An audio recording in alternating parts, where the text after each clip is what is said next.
नहीं हनुमान, मैंने उनकी माता वन देवी के दर्शन किए हैं, किंतु सुनैना को ऐसा लग रहा है जैसे मैंने उन बालकों को पहचानने में कोई भूल की है, और वो उन्हें देखते ही क्षण भर में उन्हें पहचान जाएगी कि वो सीता के पुत्र हैं या नहीं। और इस स्पर्धा का आयोजन भी इसीलिए किया जा रहा है। मन भी विचित्र माया है। एक और कहता है कि सीता के विषय में कोई समाचार तक ना सुनो, तो दूसरी ओर जब किसी समाचार की आशा टूटती है तो मन भी टूट जाता है। महाराज, कृपया मेरे और सीता के तप को भंग मत कीजिए।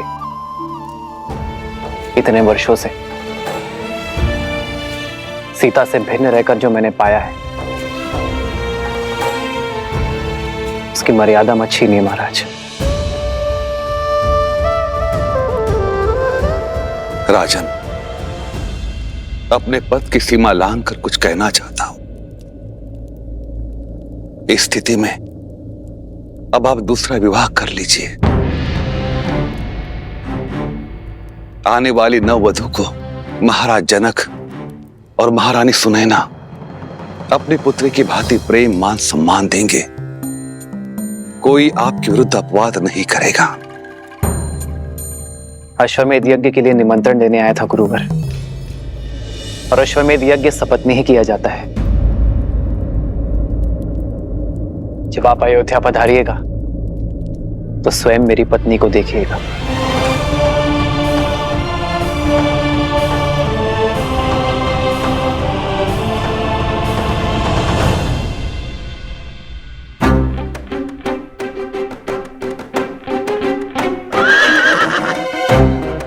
कोश, हमें स्पर्धा में जाना है और तुम अश्व से बातें कर रहे हो। नहीं नहीं, अनुमति ले रहा हूँ।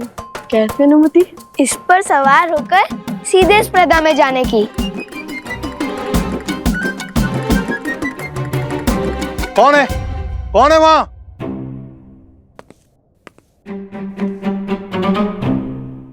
मेरा अश्व चुरा रहे हो? नहीं। अरे नहीं, चोरी नहीं कर रहे थे, अनुमति है। किसकी अनुमति? मैंने तो कोई अनुमति नहीं दी। हाँ हाँ, किसने दी अनुमति? इसकी। और वैसे भी अश्व पे सवारी करनी है तो अनुमति अश्व से ही लेंगे। ये कोई देगा अनुमति? मैं दूंगा अनुमति। तो दीजिए अनुमति। अच्छा, अश्व का चारा है अनुमति कि मांगी और दे दी? कोई चारा ही तो नहीं बचा, इसीलिए। ये देखो, बहुत सारा चारा है। वो चारा नहीं। कोई चारा नहीं। मेरा अश्व चुरा रहे हो और अनुमति मांग रहे हो। निर्लज्ज, चोर। अरे चोरी नहीं की, अनुमति है। अपना अश्व से पूछ लीजिए। मैंने मांगी थी अनुमति और उसने कर कर हाँ किया। अभी सिखाता हूं तुम्हें अश्व की भाषा। सोमवीर, डंडा लाओ, चोर है बाहर। अरे चोर, अरे सिपाहियों, पकड़ो चोर, आओ पकड़ो चोर, चोर, चोर।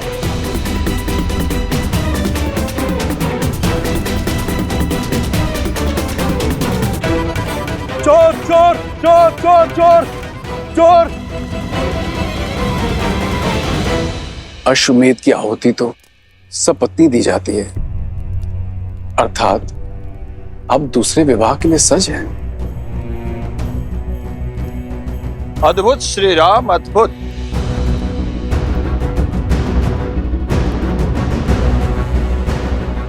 सपत्नी यज्ञ में बैठने के लिए, अपने कर्मों से संसार को तारने के लिए आपने दूसरे विवाह का निर्णय ले लिया। पर मैं आपका अपमान नहीं करना चाहता।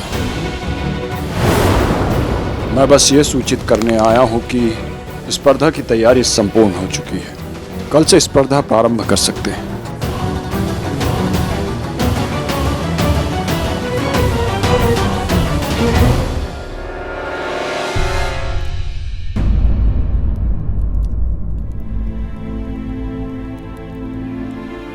क्षमा चाहता हूं श्री राम।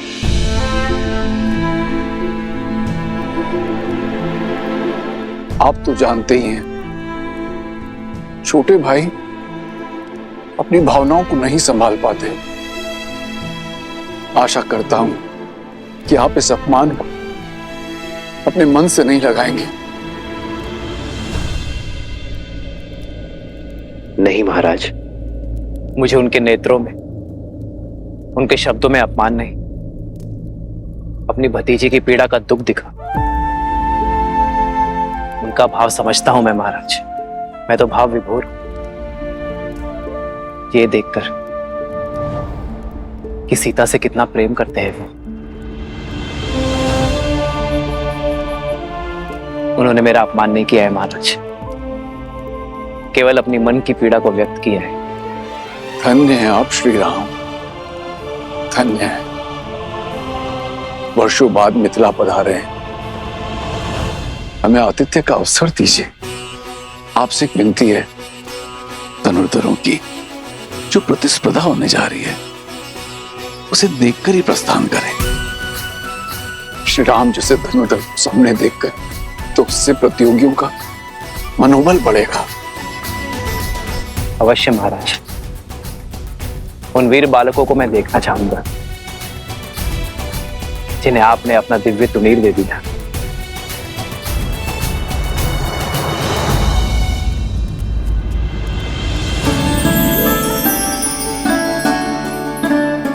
धन्यवाद।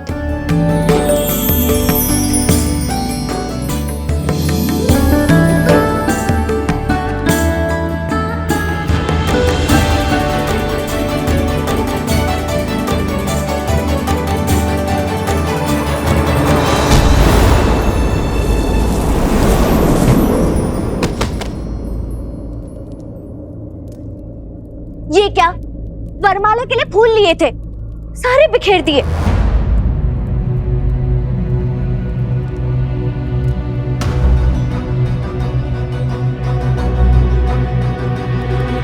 क्षमा करना देवी।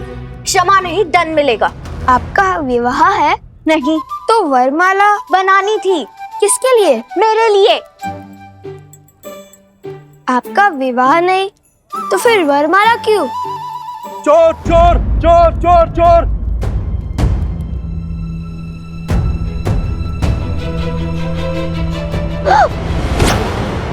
तुम चोर हो?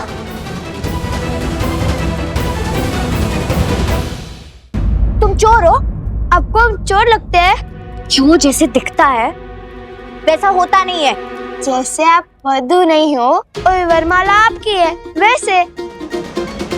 देखिए, हमें जाने दीजिए, हमें कार्य संपन्न करना है और उसी उद्देश्य से तो हम मिथिला आए थे। और ये सैनिक तो भ्रमित है। हमें जाने दीजिए।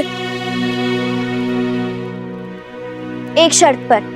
हम आपकी सारी शर्त मानते हैं, छोड़ दीजिए। ये मेरी वरमाला। देखिए, ये मेरा वचन है, संध्या तक आपके लिए वरमाला लाऊंगा और वर भी। छोड़ दीजिए।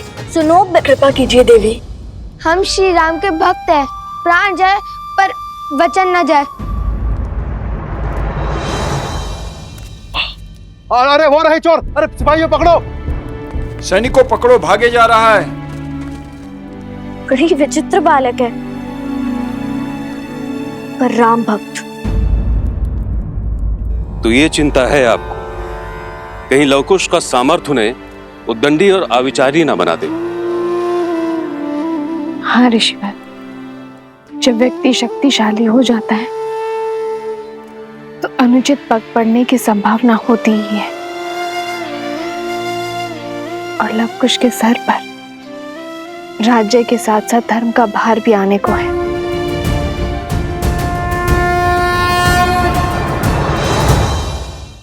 अपने पुत्रों पर विश्वास रखिए वन देवी, क्योंकि उन्हें शिक्षा स्वयं भगवान वाल्मीकि से मिली है। रही बात उद्दंडता की,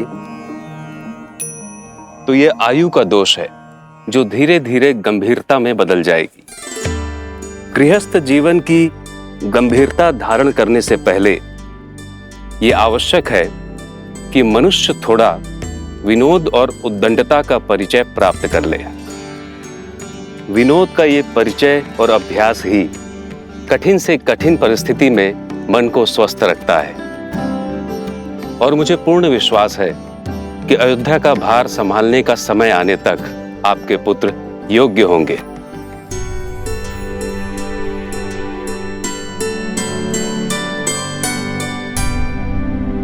ऋषिवर, क्या भगवान वाल्मीकि लवकुश को अयोध्या लेकर जाएंगे? यदि उन्हें स्वयं लवकुश को ले जाना होता और केवल राम परिवार को एक करना होता तो इतने वर्षों तक आपको वनवास का दंश क्यों भोगने देते?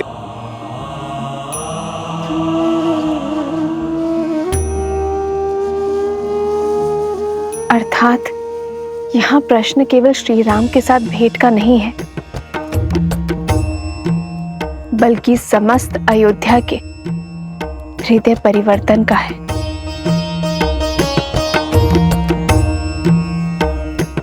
भगवान वाल्मीकि और उनकी शिक्षा पर विश्वास रखिए।